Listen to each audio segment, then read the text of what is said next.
All right, so get this. We're going deep today, like way deep into, wine in Christianity. But not just like, the grapes and stuff. Yeah, we're going way beyond that. Way beyond. You sent in something really cool, actually. It's about wine as like this metaphor in Christianity. And it brings in, get this, the Baha'i perspective. Very cool stuff. It is. I mean, we all know about wine and like religious ceremonies, right? But what's it really about? Like, why is it so powerful? Well, that's what we're going to find out. Exactly. I think what makes this so interesting is it really pushes us to rethink what we thought we knew. We'll be looking at how the meaning of wine has changed over time and how different religions see it. Totally. So, okay, let's just jump right in with that classic scene. The Last Supper, Jesus sharing bread and wine with his disciples. Right. And the actual words Jesus uses are really important. In Luke chapter 22, verses 19 and 20, he calls the bread his body and the wine his blood. And that's the start of this new covenant. And that moment right there is like the foundation of the Eucharist, which is super important in lots of Christian denominations today. Yeah, that makes sense. But, the Eucharist has definitely changed over the centuries, right? How did we go from this simple sharing to literally consuming Jesus's body and blood? That's a big jump. It is. It's a fascinating story how it happened. Yeah. So way back in the Middle Ages, the Catholic Church, they came up with this idea called transubstantiation. It basically means they believe that during communion, the bread and wine, they actually become the body and blood of Christ. Oh, wow. So not just a symbol anymore, but literally transformed. Yeah, I can see how some people might have trouble with that. Oh, for sure. And, the Protestant Reformation happened. They rejected that whole transubstantiation idea. But even then, many Protestants still had a pretty literal view of the Eucharist. Interesting. So for centuries, people were really focused on actually eating the bread and drinking the wine. But then our source material brings in this whole other view, right? The Baha'i perspective. Exactly, yeah. Baha'u'llah, who's the prophet founder of the Baha'i faith, he was all about looking beyond the literal meaning of metaphors and symbols in religion. So more about understanding the deeper spiritual meaning. Exactly. In one of his writings, the Kitab-i-Iqan, he talks about how each new divine revelation builds on the ones that came before. And he makes this point that if you really want to understand the message, you got to understand the symbols. Okay, starting to see where this is going. So how does the Baha'i faith view the wine then? Well, Baha'u'llah says wine represents spiritual transformation and this outpouring of divine grace, kind of like the Spirit of God. Wow, that's really powerful. So it's not about the actual wine at all then, is it? It's more about interchange. That's it. And if it's not about literally drinking wine, you might be wondering then, what's the point of communion or the Eucharist in the Baha'i faith? Yeah, that's a great question. Well, the Baha'i faith sees the Eucharist as this moment where you connect spiritually with the Spirit of Christ. It's connecting with his teachings, his love, and letting yourself be transformed by that connection. It's not so much about the physical act, but more what's happening inside you. I love how this is making us rethink things we thought we knew. Like the Eucharist. It's like seeing it with new eyes. Yeah, it really shows how important it is to understand the deeper meanings behind religious symbols. And speaking of deeper meanings, there's this other point in our source material that I think you'll find really interesting. It's about Mary Magdalene and how she represents a whole different way of thinking about the resurrection. Oh, yeah. That section totally grabbed my attention. It's not about Jesus physically rising from the dead, right? And the source material uses Mary Magdalene's story to explore a more symbolic kind of resurrection. Okay, now I got to hear more. Tell me about this symbolic resurrection. How does Mary Magdalene fit in? It's amazing how this whole conversation about wine, it really gets you thinking about how we understand like religious texts and teachings in general. It does. It's like we've been given this new way of seeing things, all those deeper meanings that we might have missed before. Totally. We get so stuck on the surface, the literal stuff, but there's so much more to discover underneath. And I think the Baha'i view, it really offers something new, a different way of looking at it. Yeah, it's about moving beyond the physical, the rituals, and focusing on that interchange, that spiritual transformation. Exactly. And this idea of looking for the symbolic meaning, it can apply to so many parts of religion. I mean, think about all the stories, the parables we read in those texts. Are we really getting it?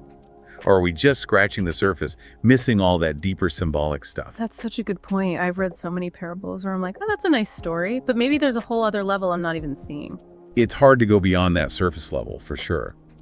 But the more we work with these symbols, the more we can unlock those hidden meanings and really gain new insights. And this idea of symbols having more than one meaning, it goes way beyond religion too, right? It's everywhere. Totally. Think about art, literature, music, even just everyday conversations. We use symbols and metaphors all the time to communicate.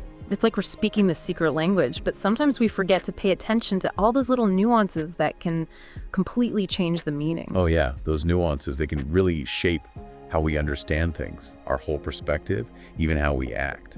Okay, so we're surrounded by symbols, and they can mean so much. What does that mean for us as people living in this world? I think it's a call to be more aware, to really pay attention to those deeper layers of meaning. Ask ourselves, what's the message here?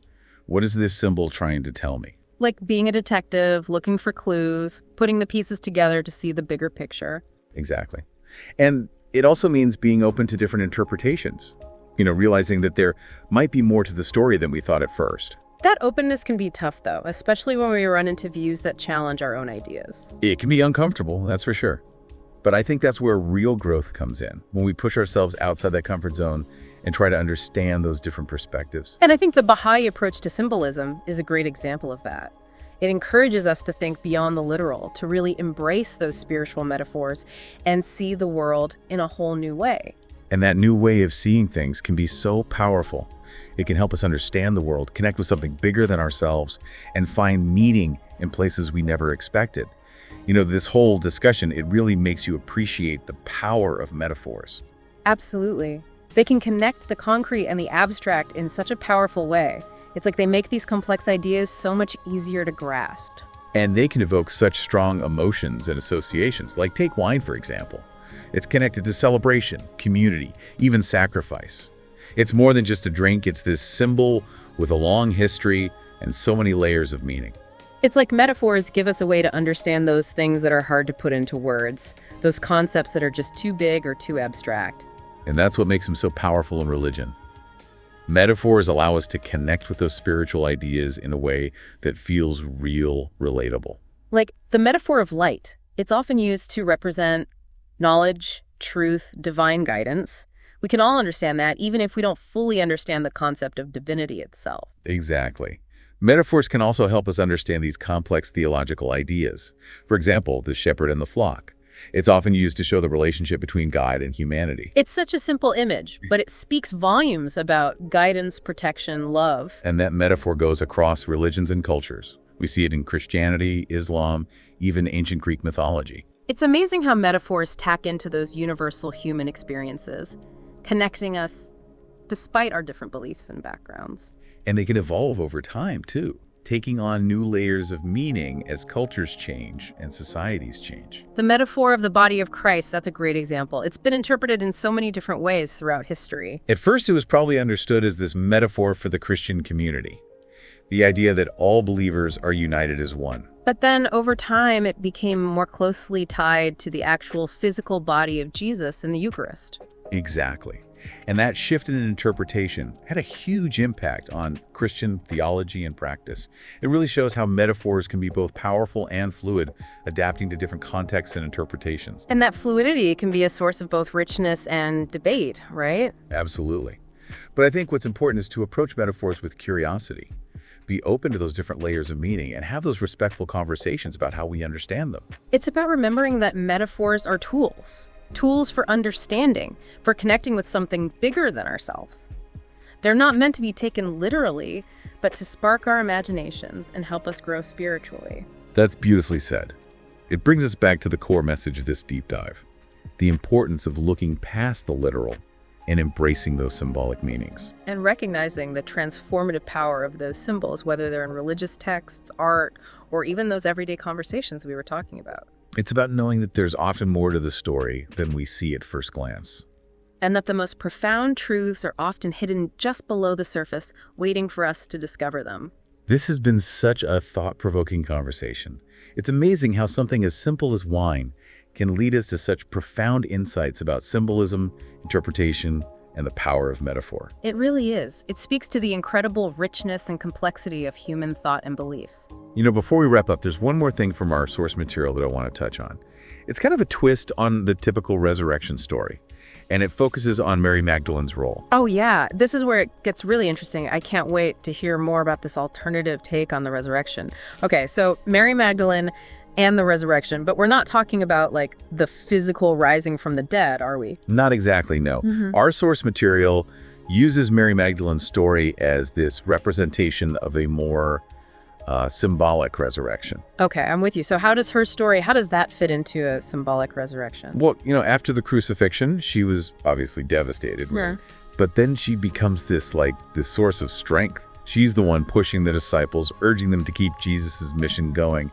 And the source points to that, to her actions, as a powerful symbol of the true resurrection. It's like the revival of Jesus' followers, spiritually, and how his teachings lived on. That's amazing. So it's not about the actual event of the resurrection, but the impact, how his life and teachings continued to make a difference. It's like the real resurrection is in keeping that message alive. Yeah, exactly. And, it reminds us that resurrection itself, it can take on different forms. It's not just about the physical body. It can be about ideas coming back to life, a legacy that continues, how love and faith can endure. It's a beautiful way to look at it. And it fits so well with everything we've been talking about, Symbolism, interpretation, looking deeper, finding those layers of meaning, even in those stories we think we know. Absolutely. And, this whole conversation, the wine, spiritual transformation, it really gets you thinking about all the different ways we have to grow to experience grace in our lives. Yeah, it's like we're always being offered that wine,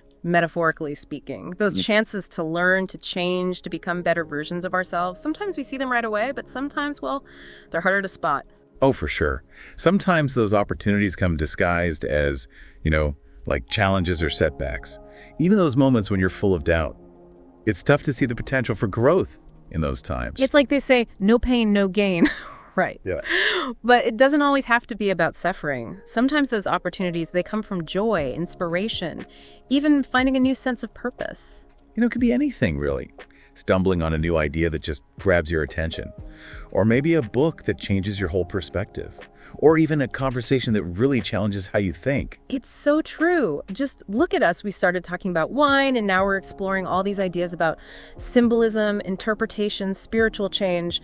That's growth right there, wouldn't you say? I think so. It shows you can learn and grow anywhere, anytime, as long as you're open to it. And that openness is so important, isn't it? If we shut ourselves off to new ideas, different ways of thinking, we might miss those chances to transform. We have to be willing to step outside that comfort zone. It's like someone pours you a glass of wine, but you refuse to even try it. You'll never know how rich and complex it is if you don't take that sip. That's a perfect analogy. It makes me think about all those times I hesitated, to try something new or think about things differently. We've all been there. It's natural, resisting change, the unknown.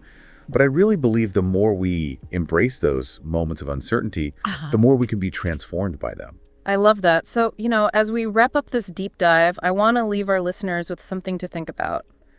What wine, metaphorically speaking, is being offered to you right now? Yes. What opportunities are out there for you to grow, to experience grace, to transform in some way? Maybe it's a new challenge at work or a tough conversation you need to have. Maybe it's just taking some quiet time to reflect and find some clarity. Whatever it is, embrace it. Take a sip of that metaphorical wine, see where it leads. And as Bahá'í taught, real transformation doesn't come from literally consuming something. It comes from understanding it spiritually, connecting with the deeper meaning. So keep exploring, keep asking those questions, and keep your minds open, because there are endless possibilities for growth and grace all around us. Thank you so much for joining us on this incredible journey. Until next time, keep diving deep.